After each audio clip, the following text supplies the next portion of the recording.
Somu sir, பல கோணங்களில் பேசிகிட்டு இருக்கோம். கூட்டணி சேர மாட்டாங்கன்றதுக்கான காரணமும் சொல்லப்படுது, சேருவாங்கன்றதுக்கான காரணங்களும் சொல்லப்படுகிறது.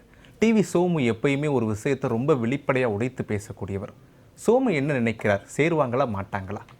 இந்த வடிவேல் ஒரு படத்தில் கேட்பார்ல, நடக்குமா நடக்காத, வருமா வராதா, அந்த மாதிரியே நான் கேட்குறேன். எப்படி சேருமா சேர மாட்டாங்களா? வரும். அது முன்னதாக நாளைக்கு 80வது சுதந்திர தினம், விடுதலை தினம். ஊழல், வறுமை, சாதி, மதம், பாலின பாகுபாடு மாதிரி மனிதருக்கு, மனித குலத்துக்கு விரோதமான அத்தனையிலிருந்தும் நாம் விடுபடுவதற்கு முயற்சிப்போம்.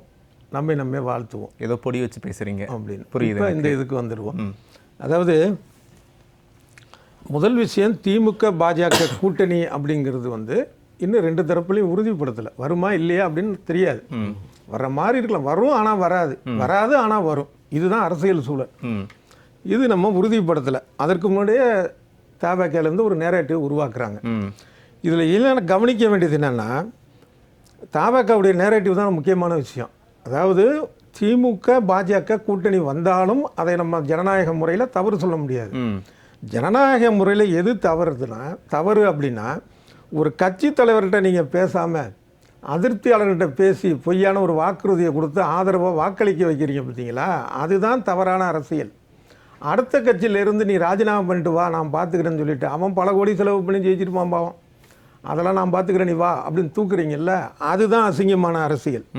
மற்றபடி இந்தியாவில் ரெண்டு கட்சிகள் தலைமை முடிவெடுத்து அந்தந்த கட்சியோடைய ஒரு மனதாக ஒரு தீர்மானம் போட்டு அவங்க கூட்டணி வைக்கிறது அப்படிங்கிறது தவறு இல்லை. முதல்ல தவேக என்னன்னா, தன்னுடைய தவறான அரசியலை மறக்கடிப்பதற்காக இன்னொரு கட்சியில் வருமோங்கிற யூகத்தில், ஏற்கனவே ஒரு யூகத்தில் ஒரு தீர்மானமே கொண்டு வந்தாங்க பாருங்க. இந்த நாடாளுமன்ற கூட்டத்தில் தொகுதி மறுவரை வந்துட போது, நாடாளுமன்றமே முடிஞ்சிருச்சு. இதுதான் தவேகாவுடைய நேரேட்டிவ். அவங்க தேர்தலில் வெற்றி பெற்றதுக்கு நிறையா அந்த இன்ஸ்டா நேரேட்டிவ். இப்போ திமுக கூட்டணி அதிமுக கூட்டணி மாதிரி தவேக ப்ளஸ் இன்ஸ்டா கூட்டணி, தவேக இன்ஸ்டா நேரேட்டிவ் கூட்டணி. அந்த நேரேட்டிவ்ல ஒன்று தான் இவங்க ரெண்டு விஷயத்துக்காக தவேக பண்ணுது. ஒன்று தன்னுடைய ஒரு தவறான அந்த அரசியல் ஒரு விஷயம், இன்னொன்று இந்த அரசோடைய தோல்வி. என்ன தோல்வி அப்படின்னு பார்த்தீங்க அப்படின்னா, தேர்தலுக்கு முன்னாடி என்ன சொன்னார், இப்போ இருக்கக்கூடிய நிதி நிலைமை எனக்கு நல்லா தெரியும், 10 லட்சம் ரூபாயை திமுக கடன் வச்சுட்டு 10 லட்சம் கோடியை வச்சுட்டு போயிடுச்சு, நாங்கள் அதெல்லாம் சரி பண்ணுவோம். ஆட்சிக்கு அடுத்த செகண்ட் பார்த்தீங்கன்னா தமிழ்நாடு முழுக்க பெண்கள் பேருந்தில் இலவசமாக போகலாம் அதுன்னு வரிசையாக சொன்னார். அப்போ இப்போ இருக்கக்கூடிய நிதிநிலை நெருக்கடி அவருக்கு ஏற்கனவே தெரிஞ்சிருக்கு. ஏன்னா விஜய் ஒரு பொருளாதார அறிஞராக இருப்பார் போல. ஆனால் அவர் சொன்னது உண்மைதானே, அதனால சொல்கிறேன். ஆனால் இது ஆட்சிக்கு வந்ததுக்கு அப்புறம் என்ன சொல்கிறாருன்னா, எங்கள் நிதி நிலைமை சரியில்லை அப்படின்னு வெள்ளை இருக்கே அதுன்னு வருது. ஸோ மக்கள்கிட்ட இது ஒரு எதிரான மனநிலையை உருவாக்கி இருக்கு. அதே போல் அறிவிக்கப்படாத சொத்து வரி உயர்வு, மின்கட்டண உயர்வு, இந்த மாதிரியான ஒரு விஷயங்கள் பல அப்பாவிகள் ஒருவேளை விஜய்னா வந்துட்டாருன்னா பாலாரும் தேனாரும் ஓடணும் போல இருக்கு நம்பின ஆட்கள் கூட இருக்கலாம்ல. இவருடைய வெற்றியில் அந்த வாக்கேந்திர மிஷின் எந்த அளவுக்கு பங்குன்னு தெரியல எனக்கு, அதனால அதை விட்டுருவோம், அது தனி டிபேட். இதுல நம்பினவங்க இருந்திருப்பாங்க. இல்ல சோமு சார், இப்போ அரசு மீதான விமர்சனங்களை மறைப்பதற்காக செட்டப் செய்யப்படுகிறது திமுக பாஜக கூட்டணி. அதாவது ரெண்டுபடியும் இருக்கலாம்னு சொல்றீங்க. இல்ல, ரெண்டு காரணம். ஒண்ணு இவங்களுடைய தவறான அரசியல், அடுத்த கட்சியிலேருந்து தூக்குறது, இதெல்லாம் ஜனநாயகத்துக்கு விரோதம். முக்கியமா அதாவது மற்ற மாநிலங்கள்ல பாஜக செய்வாங்க. இப்போ பாஜகவுடைய பி டீம்னு தவேகாவை சொல்கிறத வச்சு பல பேர் சொல்கிறத பார்க்கும்போது அது உண்மையாக இருக்குங்க அப்படின்னு நம்ம நினைக்கிறதுக்கான காரணம் இதுவும் ஒன்று இல்லை. சோமு ஸ்டைல் அதே ஸ்டைல் இருக்குது. உங்களுடைய பாயிண்ட் நான் எடுத்துக்கிறேன். இது தாவேகா அரசால் ஒரு வடிவமைக்கப்படுகிறது, திமுக பாஜக கூட்டணி அப்படின்றத. ஆனால் என்னுடைய பார்வையில் நான் என்ன கேள்வி கேட்குறேன்னா, திமுக அதை எந்த இடத்துலையுமே மறுக்க மாட்டாங்களே. பத்திரிகையாளர்கள் கேட்குறாங்க, பாஜக திமுக கூட்டணியான்னு கேட்டால் திமுக கடந்த கால நிலைப்பாட்டுகளில் இருக்கும்போது எப்படி சொல்லுவாங்க, நாங்கள் அவங்க கூட கூட்டணியா, நிச்சயமா நடாது, திமுக அழிந்தாலுமே கூட்டணி சேர மாட்டோம் அப்படின்ற வார்த்தைகள்லாம் பயன்படுத்திட்டாங்க. ஆனா இன்னைக்கு நிரந்தர நண்பனும் இல்லை நிரந்தர எதிரியும் இல்லைன்னு ஒரு முன்னாள் எம்பிக்கள் மத்திய அமைச்சர் ஆவார் அப்படின்னு ஒரு முன்னாள் எம்பியை பார்த்து சொல்றாங்க. அப்படின்ற அளவுக்கு அந்த பேச்சுக்கள் நகரும் போது தானே அப்போ அது ஆழமா நடக்குதோ அப்படின்ற சந்தேகம். அதாவது நான் தான் பாதி சொல்லியிருக்கேன். எப்படின்னா, தவேக உருவாக்கக்கூடிய நேரேட்டிவ் என்ன அப்படின்ட்டு அதுக்கான ஒரு விஷயம். அது இன்னும் உறுதியாகாத ஒரு விஷயத்தையே இவங்க பல விஷயங்கள் பண்ண மாதிரி பண்றாங்கங்கிறது அது ஒரு விஷயம். அடுத்தது, ஒருவேளை பாஜக திமுக கூட்டணி வந்தால் என்ன தவறு அப்படிங்கிறத நம்ம கேட்க முடியும். ஏன்னா இந்த ஜனநாயக அமைப்பில், அதாவது இதை ஜனநாயகம்னு ஒத்துக்கிட்டோம்னா, இந்தியாவில் இருக்கிறது ஒரு ஜனநாயக அமைப்புன்னு நம்ம ஒத்துக்கிட்டோம்னா, இந்த அமைப்புக்குள்ள ரெண்டு கட்சி கூட்டணி வச்சுக்கிறது அப்படிங்கிறது வந்து ஒன்றும் பெரிய பாவ செயல்லாம் ஒன்றும் கிடையாது. இல்ல சார், அது தவறு கிடையாது. ஆனா நீங்க கடந்த 5 ஆண்டுகள்ல ஆளும் கட்சியா இருக்கும்போது பாஜக நிலைப்பாடை எதிர்த்து தான் தமிழ்நாட்டில் இன்னும் காலூன்ற முடிந்தது. இன்னும் சொல்ல போனால் பாஜகவை வலுவாக எதிர்க்கக்கூடிய கட்சி இந்தியாவிலே திமுகன்ற பெயர்கள் எல்லாம் தேசிய அளவில் ஒழிக்கப்பட்டது. அன்னைக்கு பாஜகவை எதிர்த்துட்டு இன்னைக்கு நான் பாஜக கூட கூட்டணி போவேன்றதே ஒரு தவறு தானே. அப்போ நம்பினவங்களா நீங்க கைவிடுறீங்களே? இல்ல, இதுக்கு திமுக சார்பாகவே உதாரணம் சொல்றேன். இவங்க வந்து 1967 திமுக ஆட்சி கட்டளை பிடிப்பதற்கான மிக முக்கிய காரணம் காங்கிரஸ் எதிர்ப்பு. ஆனால் அடுத்த சட்டமன்ற தேர்தலில் 1971 காங்கிரஸ் கூட கூட்டணி வச்சாங்க. அப்புறம் 1980 வந்து பார்த்தீங்கன்னா 50-50 இடம். இந்த 67 கடுமையாக எதிர்த்து வெற்றி பெற்ற திமுக அதுக்கப்புறம் காங்கிரஸை கூட வச்சுக்கிட்டு அதிலும் பெரிய வெற்றி தான் பெற்றது ஒன்று. அடுத்தது 1998 பாஜகவுக்கு எதிரான பிரச்சாரம் பண்ணி 26 எம்பிக்கள் அந்த கூட்டணிக்கு கிடைச்சாங்க. எதுக்கு? திமுக கூட்டணிக்கு.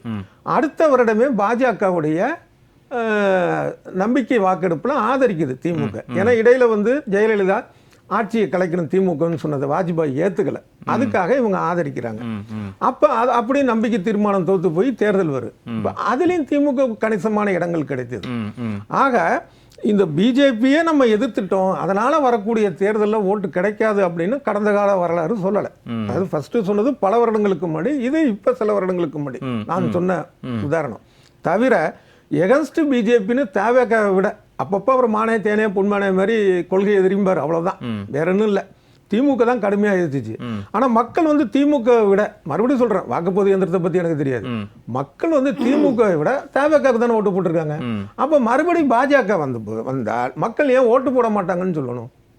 நான் சொல்றேன், புரியுது அப்படிங்கிறப்ப இதை தவிர எந்த ஒரு கட்சியாக, இப்ப எனக்கு கட்சி கிடையாது, ஒரு பத்திரிகையாளனாக அரசியல் விமர்சனாக இருக்கிறேன், அப்ப நம்ம கேட்கலாம், நீங்களும் அப்படிதான், இது என்னங்க அப்போ வந்து திட்டுனீங்க இப்போ சேர்றீங்கன்னு நம்ம கேட்கலாம். ஆனால் ஒரு கட்சி நடத்துறவங்களுக்கு தான் அந்த ஒரு சூழல் புரியும். ஒரு பெரிய கட்சி, ஆண்ட கட்சி, அப்போ அவங்களுக்கு ஒன்று மாநிலத்தில் அதிகாரம் வேணும். திமுகன்னு இல்லை, எந்த கட்சியா, திமுகவாக இருக்கட்டும், அதிமுகவாக இருக்கட்டும், இப்போ ஆந்திராவில் தெலுங்கு தேசமாக இருக்கட்டும், எந்த ஒரு ஆண்ட கட்சியாக இருந்தாலும் ஒன்று இங்கே பவர் பாயிண்ட் வேணும். இல்லை அப்படின்னா சென்ட்ரலில் பவர் பாயிண்ட் யாரோ அவங்கள்ட்ட ஒரு அணுக்கமான ஒரு சூழல் வேணும். இது யதார்த்தம். அப்படிங்கிறப்ப நாளைக்கு பிஜேபியும் திமுகவும் கூட்டணி வைத்தால் அதற்காக அதிர்ச்சி அடைய தேவையில்லை. ஒரு விஷயம் நடக்கலாம், இது ஒரு இயல்பான விஷயம் தான், அது வந்து குற்றமும் கிடையாது.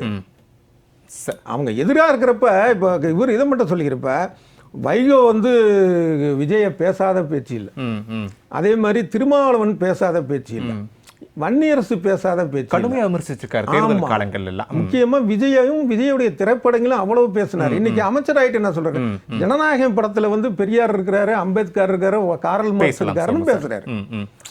அரசியல் இதெல்லாம் சகஜமாப்பா, படிப்பது தவறில்லை.